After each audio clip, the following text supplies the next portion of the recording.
Hello, hello, hello, everybody. My name is Jonah Redding, and welcome to my one man podcast, in which I will talk at you for however long I need to. Today, we're taking on the internet, and we got quite the doozy of a topic today, and that is unfettered internet access for children and teens. Is that a good thing? Is that a bad thing? Let's talk about it. So, I think we'll start off with social media. Most people know what that is. Most people have one form or another. And though social media allows you to build connections with people, not face to face, across the world. And for kids, that could be a really good thing, especially with COVID in the past few years. Being isolated isn't healthy, and you lose the socialization aspect of being in person with classes and everything else. So it's important to be able to build connections with people. And I think social media has done a good thing to prevent that stunting of growth by allowing you to connect, by allowing kids to connect with people that they otherwise would not be able to because of the limited in person access to others. Now, there's a negative side to that as well, in that there are a lot of strangers out there and a lot of people with not so great intentions, and especially concerning kids. And through social media and online games, they can get exposed to these people who are either predators, kidnappers, etc., etc. And that can be dangerous, of course. There was a study I saw when I was researching this. I think it was, yeah, in 2019, there was a study of almost 4,000 children, and they found that 43% of children ages 8 through 13 are talking to people they do not know online. And while that can be a good thing, making friends and such, there could be adults on there with bad intentions. And that's sort of the other side of the social media aspect.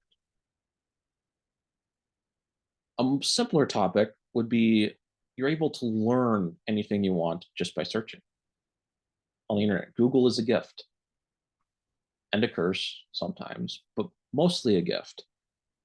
You know, building up skills even as a child can be beneficial to your development as just a human being in general. Building up hobbies, art, decor,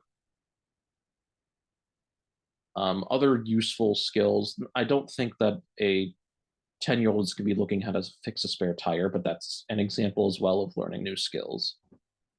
And becoming your own person by learning. And, on the topic of learning, doing research. I know there aren't a lot of kids who are probably going to be fact checking, but it's something you can do when looking through social media. You see something that you're not sure if it's true or not, so you look it up. And the internet has so many different facilities to be able to learn new things and to be able to research and check current events and facts. Now, there is a negative aspect to that as well, being a lot of extremist ideologies started online. And, kids are very impressionable, and that's where they get you.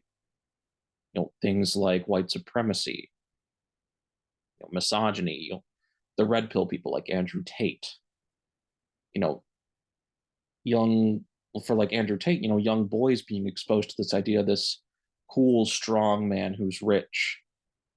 And you could be like that too if you're exactly like him. And spreading these harmful ideologies um, is a net negative on the world. And that's one of the reasons why unlimited access can be a negative, and there should be parents who limit their kids' exposure. Um, Yeah, so like Reddit is a notorious for this. Going back to the social media aspect. Um, there's another negative portion. Children may see things that they shouldn't. Porn is one of the biggest ones. I don't know how many people who are going to be listening to this use Twitter, but it's gotten really bad over there. You click open, you open replies, and half the time you may come across just a random porn video. The post had nothing to do with it, but it's there. And there's a lot of advertises for like OnlyFans, Fansly, which I support people using, but advertising like that can expose kids to things that they shouldn't be seeing yet. I'm a big advocate for sexual freedom, but you know, a 10-year-old seeing that, I think most people can agree is not a good thing. Also, Twitter and Reddit are notorious for this. There was a time, I don't think it's as common anymore, where see you can be scrolling through Twitter and you'll see a random beheading video or videos of people getting bombed. And that could be traumatizing for an adult. Think about how much of a negative effect that would have on a child just seeing an ISIS beheading video or a footage of you know Israeli soldiers mowing down Palestinians, things like that. Not the best thing for children to be seeing, and that's a big risk for being on social media and having that unlimited access. Now, to switch to more of a pro, it's very easy to interact with and learn about current events. It gives children chances to build their own perceptions and opinions. Um, there's been with all the wars going on, a lot of younger people have been interacting more with that stuff and learning and building their own opinions on current events happening. It goes back to learning skills, and it's, becoming your own person and expediting that process. And it's important for socialization of children, being able to independently learn things and be independent from your parents and having your own opinions instead of just adopting theirs. Doing your own research and experiencing current events through your own eyes is a good thing for children.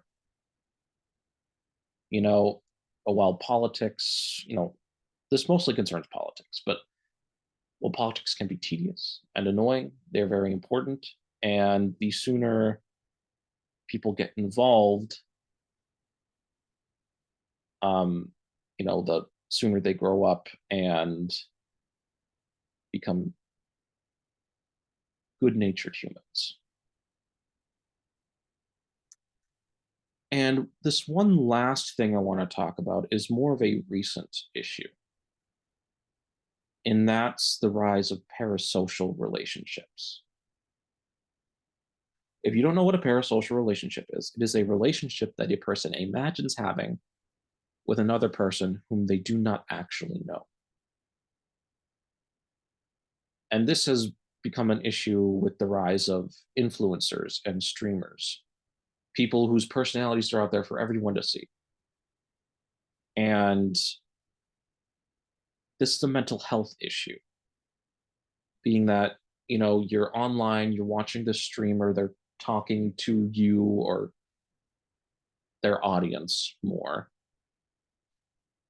and giving you little aspects of their lives. And that can cause people to build this relationship with that streamer or influencer in their head, thinking, oh, I know this person. This person is my friend. And with children, not only can be building that relationship be unhealthy, it influences them to maybe change themselves to be like that person.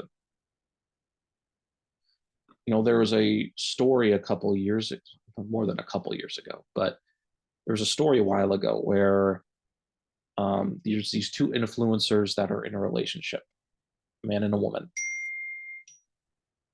and there was a person who built a parasocial, unhealthy relationship with the woman in that relationship, and they found out where they lived, and they went in with a shotgun and with the goal of killing the man in that relationship. Luckily, no one got hurt. They called the police. Everything sorted itself out. But that's the danger of parasocial relationships. It's unhealthy. And with how impressionable children are, you run the risk of things like that continuing to happen. And I really, honestly, I don't know how to fix it because, once again, with the unlimited access to the internet, it's hard to restrict things like that from happening because of how widespread mental illness is. And that is all I have planned to talk about. I want to thank everybody for listening. The internet is a wonderful but also dangerous place, especially for children. And with how impressionable they are, there are positives and negatives to the insane amount of information out there that they can access. And I don't know whether or not it should be limited, but there are issues that need to be talked about. Once again, I'd like to thank everybody for listening. My name is Jonah Redding. Have a lovely